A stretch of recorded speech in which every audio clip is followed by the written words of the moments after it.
Quantum physics reminds us, does not say reminds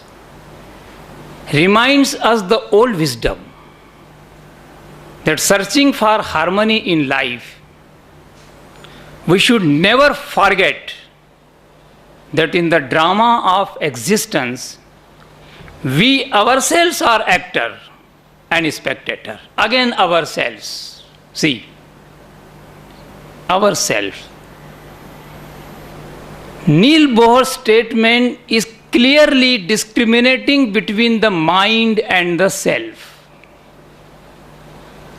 He is suggesting us not to forget that in the drama of existence, he is using the word existence, for which Einstein has once said that existence must be completely harmonious.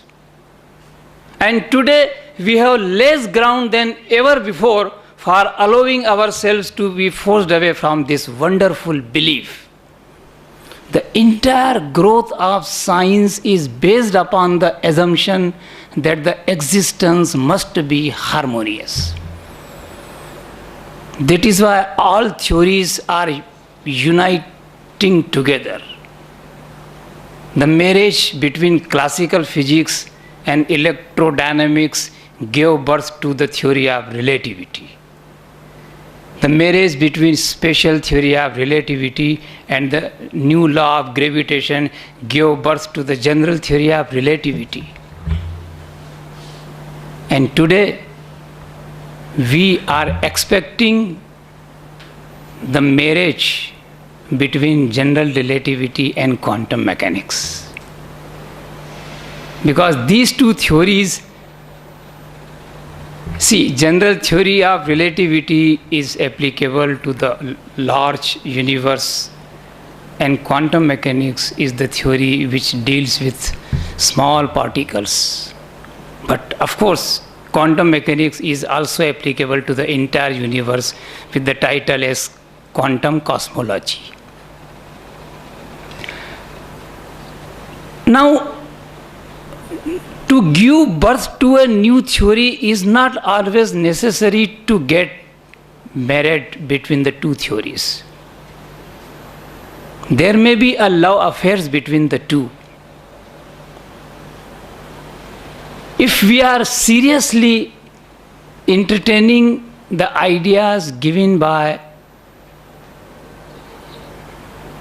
Wheeler, Schrödinger, and Neil Bohr, we will smell from these ideas that as if general relativity and quantum mechanics. See, general relativity has declared that the universe is not eternal. What was assumed by Newton, that the universe is eternal, it was made by God. And we are here to understand the laws governing the universe. We should never ask how God created the universe.